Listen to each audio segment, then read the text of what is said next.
আসসালামু আলাইকুম বন্ধুরা। আমরা দেখেছি যে আমাদের দেশে, বিশেষ করে বাংলাদেশে, যখন নির্বাচনের তফসিল ঘোষণা হয়ে যাবে এবং সারা দেশেই যখন নির্বাচনের একটা প্রচারণা শুরু হয়ে যাবে, তখন আমরা দেখতে পারি যে আমাদের আহ, এলাকায় যে সকল প্রার্থীরা আছেন, তাদের মধ্যে, সকল প্রার্থীদের মধ্যে একটা ভাব আসে। মানে এই ভাবটা হলো এরকম যে এর আগে তারা যে এরকম ছিল, তাদের চরিত্রের তাদের আহ, চরিত্রের বৈশিষ্ট্যগত দিক থেকে তারা অনেকটা বদলে যান।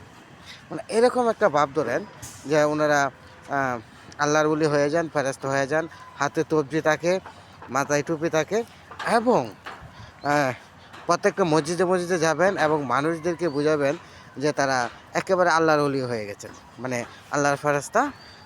এর আগে কখনো তারা পাপ করেনি, পাপ করবেও না, এবং তাদের কথাবার্তায়, তাদের আচার আচরণে বোঝা যায় তারা একটা ইসলামিক মূল্যবোধের বাংলাদেশ গড়বে, মানে ইনসাফের বাংলাদেশ গড়বে।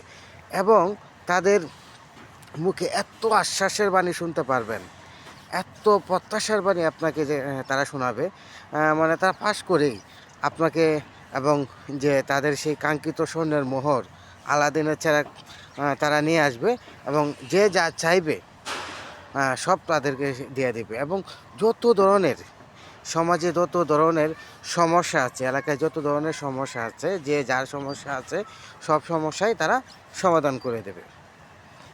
এবং মাথায় টুপি থাকবে, হ্যাঁ, মুখে সালাম থাকবে। কোনো মানুষ যদি মনে করেন অসুস্থ, সে সালাম নিতে পারতেছে না, অথবা তার মাথায় পূজা আছে, পূজা তো বুঝেন, পূজা আছে, তাকেও সালাম দেবে।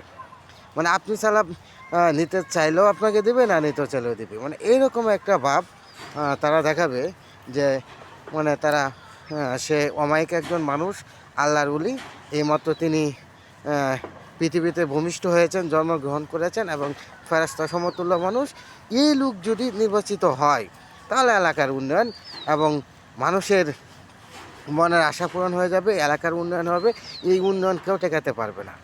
যখন দেখবেন নির্বাচন শেষ, তিনি চলে গেছেন, তিনি তার কাঙ্ক্ষিত লক্ষ্যে চলে গেছেন, তখন কিন্তু তার আর দেখা পাবেন না, মামুর দেখা আর পাবেন না।